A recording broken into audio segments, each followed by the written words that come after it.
Hello everyone. Next unit second unit का हमारे पास next जो टॉपिक है दैट इज़ मटेरियल हैंडलिंग। ठीक है, तो यहाँ जो हम लोग शुरू करने वाले हैं इसमें हम लोग मटेरियल हैंडलिंग क्या क्या ऑब्जेक्टिव होगा मटेरियल हैंडलिंग का, क्या क्या प्रिंसिपल हम फॉलो कर सकते हैं एंड क्या क्या डिफरेंट डिवाइसेस हम यूज़ करते हैं मटेरियल हैंडलिंग के लिए। ठीक है, तो हम लोग स्टार्ट करते हैं मटेरियल हैंडलिंग से। तो बेसिकली जो हमारे पास मटेरियल हैंडलिंग है वो एक हमारे पास कह सकते हैं it is the art and science. ठीक है, जिसके हेल्प से हम क्या करते हैं किसी भी मटेरियल जो हम अपने इंडस्ट्री या ऑर्गेनाइजेशन में यूज़ करने वाले हैं प्रोडक्ट को प्रोडक्शन के लिए।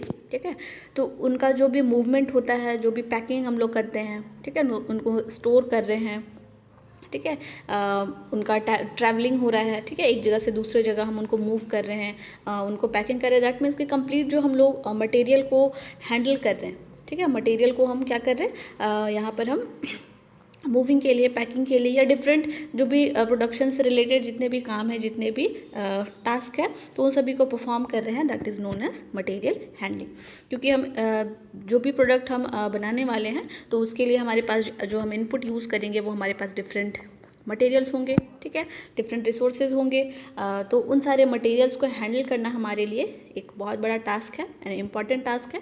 क्योंकि एक ऑर्गेनाइजेशन में अगर हम बहुत लार्ज अमाउंट में प्रोडक्शन कर रहे हैं तो मटेरियल भी हमारे पास उतने ही लार्ज अमाउंट में प्रेजेंट होगा।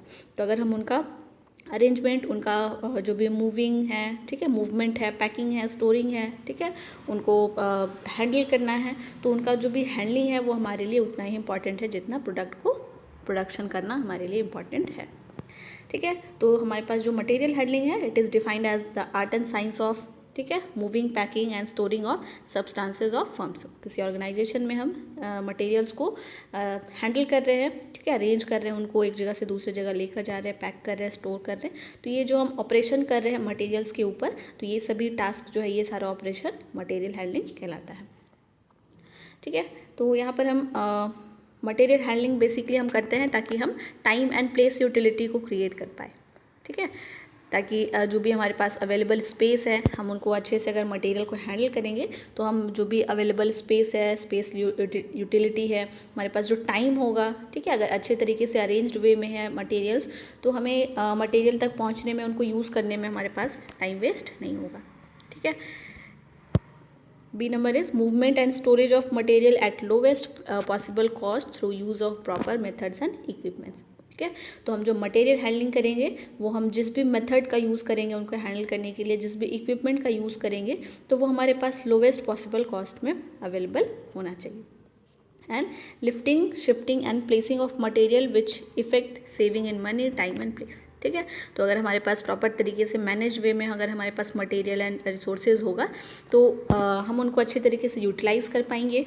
ठीक है, उनको हमें ढूंढने में ज़्यादा लोग का रिक्वायरमेंट भी नहीं होगी। ठीक है, वो ईजिली अवेलेबल होगा हमारे पास किसी काम में, जिस चीज़ में हमें यूज़ होने वाला है। ठीक है, हम टाइम भी सेव कर सकते हैं, अगर वहाँ पे कम लोग का रिक्वायरमेंट है तो हम वहाँ पे लेबर कॉस्ट भी रिड्यूस कर पा रहे हैं।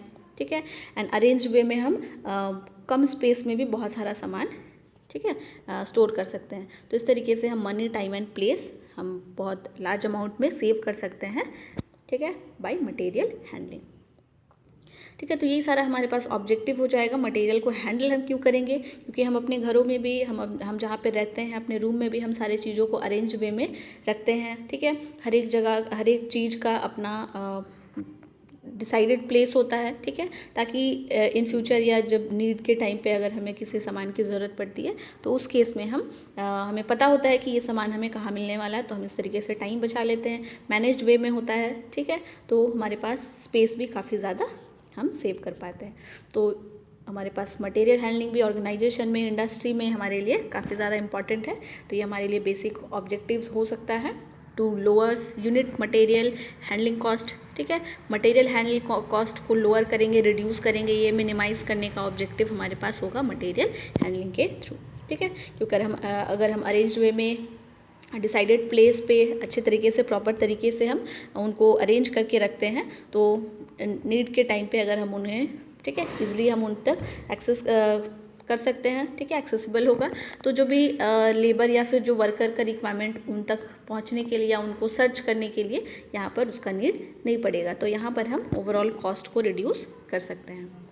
To reduce manufacturing cycle time, obviously जब सारे रिसोर्सेज मटेरियल्स हमारे पास अवेलेबल होगा प्रोडक्शन के प्लेटफॉर्म पे, तो हम ओवरऑल जो मैन्युफैक्चरिंग साइकिल टाइम है, ठीक है, एक प्रोडक्ट को बनने में अगर 1 घंटे का टाइम लग रहा है तो वो हम उस टाइम में हम उनको बहुत अच्छे से यूटिलाइज़ कर सकते हैं अगर हमारे पास मैनेज तरीके से मटेरियल अवेलेबल होगा तो।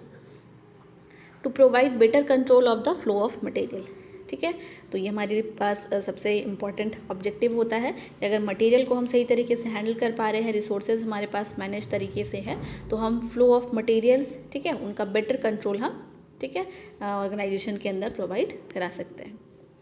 To provide better working condition, ठीक है, अगर हम मैनेज तरीके से अरेंज करके रखते हैं, ठीक है, मटेरियल्स को वर्क प्लेस पे, तो काफ़ी क्लीन एनवायरनमेंट मिलता है हमें, ठीक है, कंजेशन नहीं होता है, तो इस तरीके से हम यहाँ पर बेटर वर्किंग कंडीशन अवेलेबल करा सकते हैं।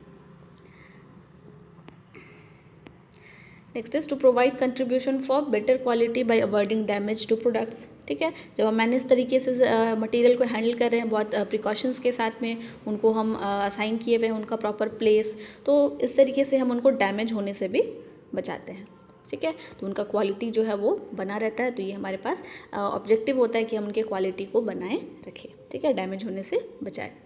To increase storage capacity through better utilisation of storage area, obviously जब हम किसी चीज़ को अरेंज करके रखते हैं, ठीक है, रो वाइज कॉलम वाइज चीज़ों को हम अरेंज करते हैं, तो हमारे पास काफ़ी स्पेस हम सेव कर सकते हैं। तो हम जो भी अवेलेबल स्टोरेज एरिया है हम वहाँ पे मैक्सिमम स्पेस हम सेव कर सकते हैं, या जो भी अवेलेबल स्पेस है हम उसका बेटर यूटिलाइजेशन करते हैं, ठीक है। तो ये हमारे पास एक एम होता है कि हम कम स्पेस में मैक्सिमम जो हमारे पास रिसोर्सेज मटेरियल्स हैं उनको हम स्टोर कर पाए।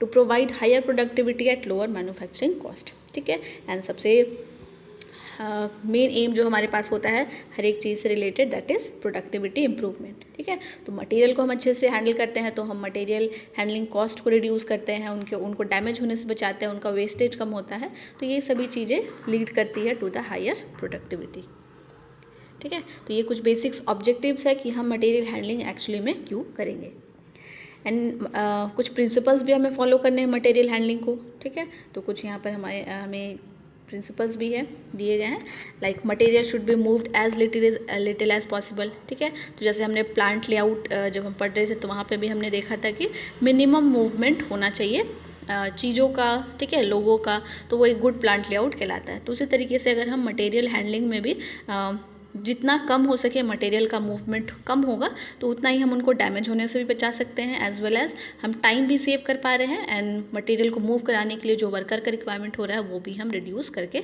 कॉस्ट को रिड्यूस कर सकते हैं, ठीक है। तो हम principle of minimum movement use करेंगे जहाँ पे मटेरियल जो है वो कम से कम मूव करेगा, ठीक है। Reduction in time by using shortest routers and mechanical material handling equipments, ठीक है। तो यहाँ पे हम principle of shortest route use करेंगे, ठीक है, कि हम जिस भी प्लेटफॉर्म पे हम काम कर रहे हैं, जहाँ पे हम प्रोडक्ट को मैन्युफैक्चर कर रहे हैं, तो उसी के आसपास ही हमारा जो भी मटेरियल, जो रॉ मटेरियल्स हम एज इनपुट यूज़ करने वाले हैं वो अवेलेबल हो, ताकि शॉर्टेस्ट पाथ हम, ठीक है, मटेरियल और जो हमारा वर्किंग प्लेटफॉर्म है, मैन्युफैक्चरिंग प्लेटफॉर्म है, तो उन दोनों के बीच में शॉर्टेस्ट पाथ, ठीक है, मटेरियल फॉलो करें, ताकि हम अगेन यहाँ पे टाइम को सेव कर पाएँ, ठीक है। एंड जो हमारे पास मैकेनिकल जो हम मटेरियल हैंडलिंग इक्विपमेंट यूज़ कर रहे हैं, जो भी डिवाइसेस हम यूज़ करेंगे मटेरियल को हैंडल करने के लिए, मूव कराने के लिए, शिफ्टिंग के लिए, तो वो भी शॉर्टेस्ट रूट को फॉलो करेगा, ठीक है। तो यहाँ पे हम principle of shortest route apply कर सकते हैं। Next is the material movement should be in lots rather than in individual units, ठीक है। तो हम क्या करेंगे, हमारे पास हमारे पास मटेरियल जिनको हम मूव करा रहे हैं, एक जगह से दूसरे जगह शिफ्ट कर रहे हैं या स्टोर कर रहे हैं, तो ये हम इंडिविजुअली यूनिट के टर्म में काम करने से बेहतर है कि हम उनको ग्रुप वाइज काम करें, ठीक है। तो मटेरियल का मूवमेंट अगर हम एक टाइम पे अगर हम मल्टीपल मटेरियल को मूव करा रहे हैं, शिफ्ट कर रहे हैं, तो हमारे पास टाइम भी सेव होगा, ठीक है, एंड हम एक साथ मल्टीपल जो हमारे पास प्रोडक्ट होगा या फिर मटेरियल होगा उसको हम हैंडल कर पाएंगे, तो यहाँ पर हम टाइम सेव कर पाएंगे। Next is design of material handling equipment should be such that it can increase the effectiveness, ठीक है। तो मटेरियल हैंडलिंग इक्विपमेंट हमारे पास इस तरीके का होना चाहिए, इस डिज़ाइन का होना चाहिए कि फाइनली जो हमारा प्रोडक्टिविटी हो वो इम्प्रूव हो, ठीक है। यानी कि ओवरऑल जो हमारे पास हैंडलिंग इक्विपमेंट होगा, जो डिवाइस होगा, वो इफ़ेक्टिव होना चाहिए, ठीक है। तो इस तरीके से हम जो भी मशीन्स या जो भी हैंडलिंग इक्विपमेंट यूज़ करेंगे उसकी एफिशिएंसी हाई होना चाहिए, ठीक है। Next is gravity should be used, ठीक है। यहाँ पर हम ग्रेविटी का जो प्रिंसिपल है हम इसको भी यूज़ करेंगे। री handling and back tracking of material should be avoided, ठीक है। री हैंडलिंग दैट मीन्स कि हम अगर मटेरियल को बार बार हैंडल कर रहे हैं, दैट मीन्स कि एक जगह से दूसरी जगह हम सपोज़ एक बार हम इस स्टोर से मटेरियल्स को हम निकाले हैं एंड एक दूसरे जगह पर इसको प्लेस कर दिए, ठीक है, लोकेशन 1 पे, एंड नेक्स्ट टाइम पे हम फिर से अगर हमें नीड पड़ा तो हमें फिर से मूवमेंट कराना पड़ा लोकेशन 2 पे, ठीक है। तो इस तरीके से हम डिफरेंट पॉइंट्स पे अगर हम मूव करा रहे हैं तो ये हमारे पास री हैंडलिंग कहलाता है। तो यहाँ पे हम कोशिश करेंगे कि जो भी मटेरियल्स का री हैंडलिंग हो वो कम से कम हो, ठीक है। क्योंकि अगर हमें लोकेशन 2 पे फिक्स करना था मटेरियल का पोजीशन, तो हम डायरेक्ट स्टोर से उठाकर लोकेशन 2 पे ही करेंगे, ताकि हम यहाँ पे टाइम एज वेल एज जो लेबर कॉस्ट होगा उसको भी हम सेव कर सकते हैं, ठीक है। बैक ट्रैकिंग, ठीक है। हम जिस जगह से निकाले थे तो वहाँ से एक बार निकलने के बाद हम कोशिश करेंगे कि वो दोबारा उसी जगह पर ना पहुँचे, ठीक है। तो इस तरीके से हम बैक ट्रैकिंग को भी यहाँ पर हम लोग मटेरियल्स का बैक ट्रैकिंग या री हैंडलिंग को अवॉइड करेंगे। Periodically repairing, maintenance and checkup of existing material handling equipments, ठीक है।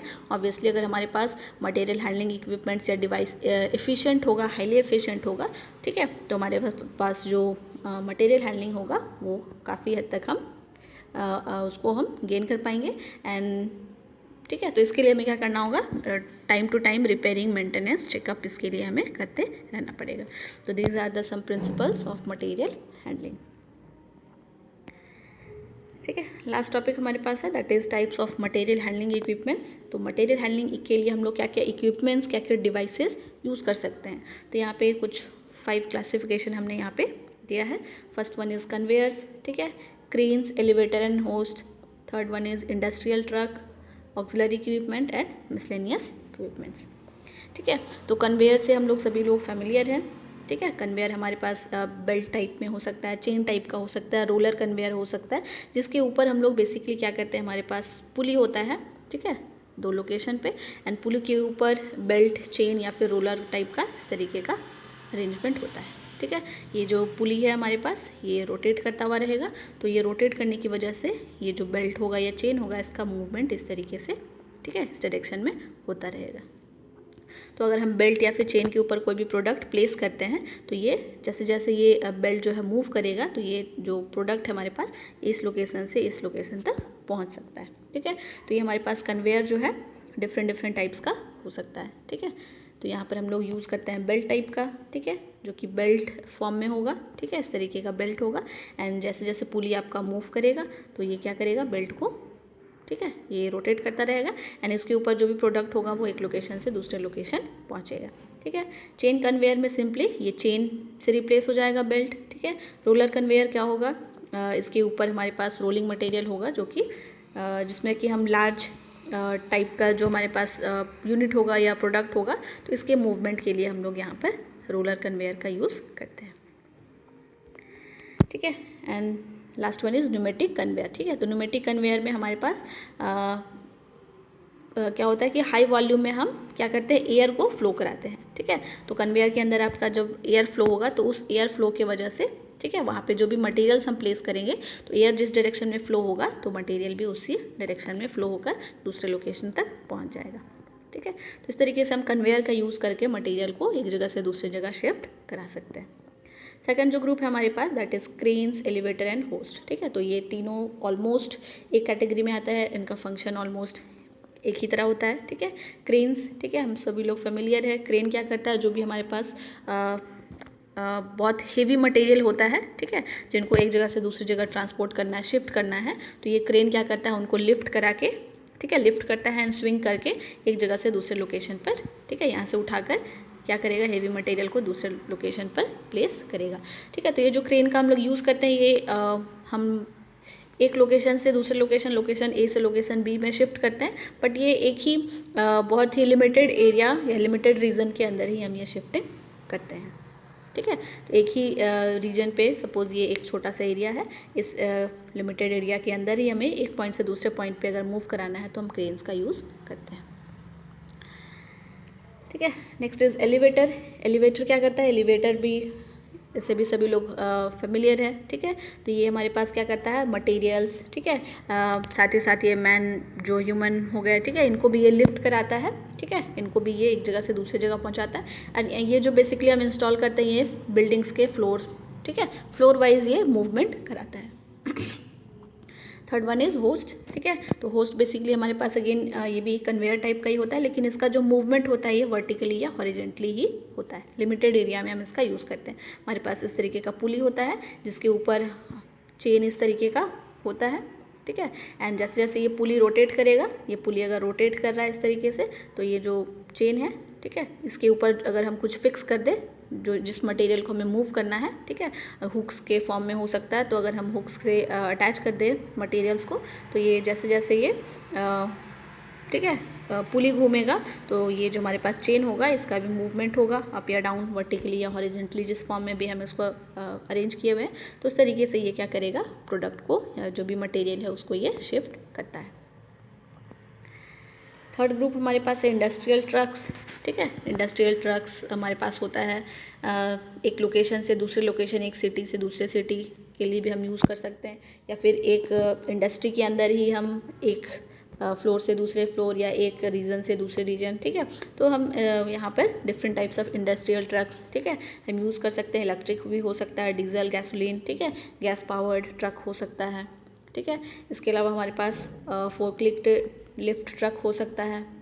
ठीक है, स्मॉल ट्रक्स जो होता है जो हम कैंपस के अंदर ही यूज़ करते हैं। पैलेट ट्रक हो सकता है, ठीक है, जिस पे इस तरीके का हमारे पास पैलेट होता है जिसके नीचे में हमारे पास व्हील्स लगा होता है, एंड इनको हम पुश करके लेकर जाते हैं।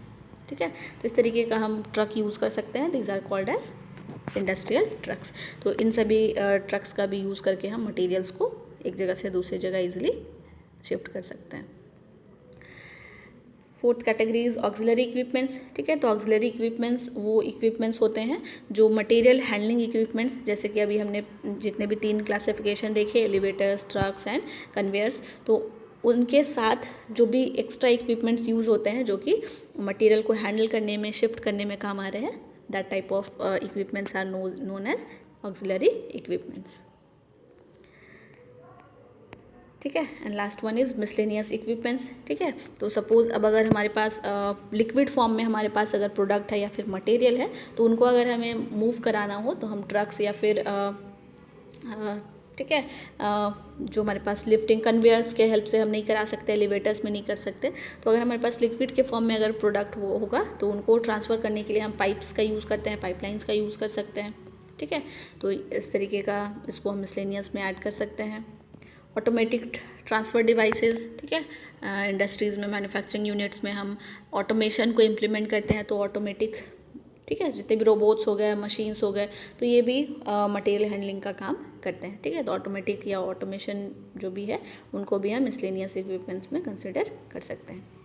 ऑटोमेटेड गाइडेड व्हीकल सिस्टम, ठीक है, इंडस्ट्रियल रोबोट्स, तो ये सभी जितने भी ऑटोमेटिक इक्विपमेंट्स हो गए। ठीक है, इसके अलावा ठीक है, जो हम सॉलिड फॉर्म में अगर हमारे पास प्रोडक्ट नहीं हुआ, ठीक है, तो उनको स्पेशल केयर का नीड होता है। ठीक है, तो उसके लिए हम कुछ स्पेशल टाइप का मशीन्स या इक्विपमेंट्स, डिवाइसेस यूज़ करते हैं, तो उनको हम मिसलेनियस इक्विपमेंट्स में यूज़ कर सकते हैं। ठीक है, कंसिडर कर सकते हैं। ठीक है, तो ये हमारे पास कंप्लीट होता है हमारे पास second unit, that is plant layout and material handling. ठीक है, okay, that's all. Thank you everyone.